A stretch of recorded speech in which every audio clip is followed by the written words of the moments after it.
Hey everyone, what's going on? My name is Abhinav. I'm a first year MD PhD student, and today I wanted to talk a little bit about trying to get away from studying and how to de-stress yourself from the rigors of school. I'm currently in medical school, so this definitely applies to the medical school curriculum, where the rumors are true that it's like a fire hydrant just splashing water at you constantly, and you're trying to swallow all that water, but it's just way too much. And I'm definitely feeling that a little bit. And I wanted to give some tips on how I'm able to de-stress myself and some things that I do so that I'm not always constantly studying, even though that's what it's been feeling like for the past few days. So with that being said, first thing is I want to make sure to tell you guys to like and subscribe the video. It really helps me out a lot. I make weekly videos about things in med school, and sometimes I go into things that I'm learning about in med school, and sometimes I make videos like this where I just talk about things about school and how to deal with them. So with that being said, let's get right into the video. First thing I want to mention is that I think exercise is really important. And I know everyone always says you got to exercise constantly and you got to make sure you go to the gym and everything. But I think it just works out that you just got to keep being active. You don't necessarily need to be lifting weights and running like 5 miles a day. If that's your thing, that's great and that's awesome.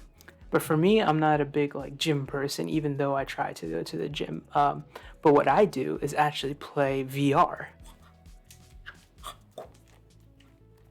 And VR is a great way to play some very physical games and get active. I really like playing Beat Saber, and there's ways to get custom songs in Beat Saber, and it's a great way that I keep active whenever I'm feeling down or tired or anything, and it's still early in the day or early in the night. I just whip it out and start playing some Beat Saber, and it really keeps me active. And I do build up a sweat, and it's a great way to get your mind off studying. And it's actually been really helpful in just getting out of the routine of just staring at your Word documents and PowerPoints for 12 hours a day. Another thing that I do is actually take breaks frequently.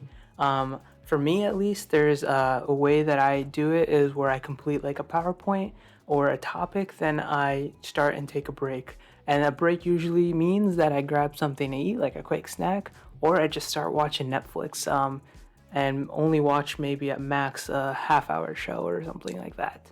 When I'm eating for meals, like breakfast, lunch, dinner, usually turns into a full episode of Grey's Anatomy, and that can lead to 45 minutes, which is totally fine. And lots of people use different techniques, like the Pomodoro Technique is a very popular studying technique used where you take a break every half hour or so for 5 minutes and then get right back into it. For me, that's kind of disruptive because it kind of the time you never know where you're gonna end up in 25 minutes, and that can be in the middle of a topic. And for me, it's just good to go through an entire topic before I take a break. And so that kind of leads me into the idea that you don't need to take a break at specific time points, and you should only take a break when you designate that's a good time or a good place for me to take a break. And I think too many breaks are a bad thing, and you actually have to limit yourself.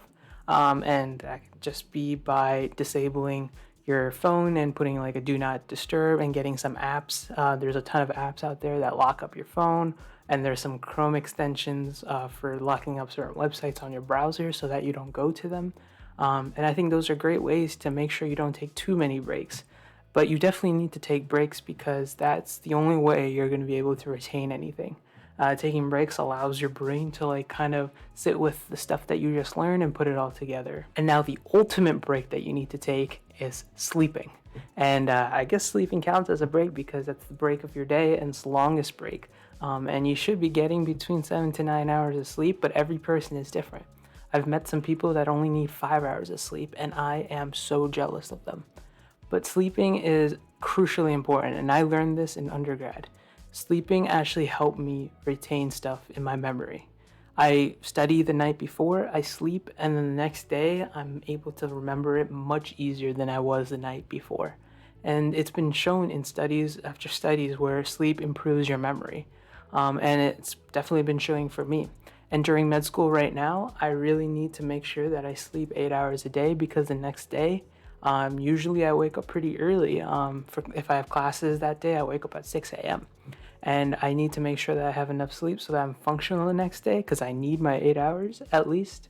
But it also helps me create a schedule throughout the entire day, and every day is the same thing where I wake up the same time and try to go to sleep the same time.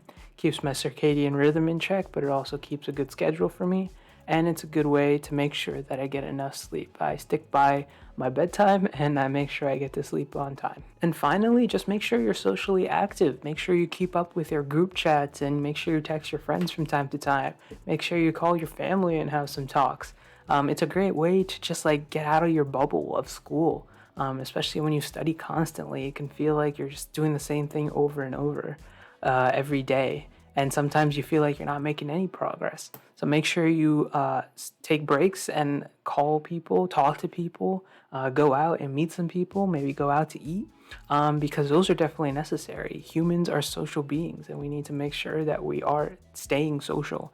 Even when it comes to your career, you got to make sure that you're staying social, or else you'll just go into a deep spiral that just adds and adds to either depressive symptoms or just feeling lonely or just like feeling that you're stuck in the same place all the time. So make sure you keep texting your friends, make sure you keep calling people, and ultimately, hey, even if you need to get like a pet, that would be awesome, just so that you have something alive next to you. It could even be a plant, I guess.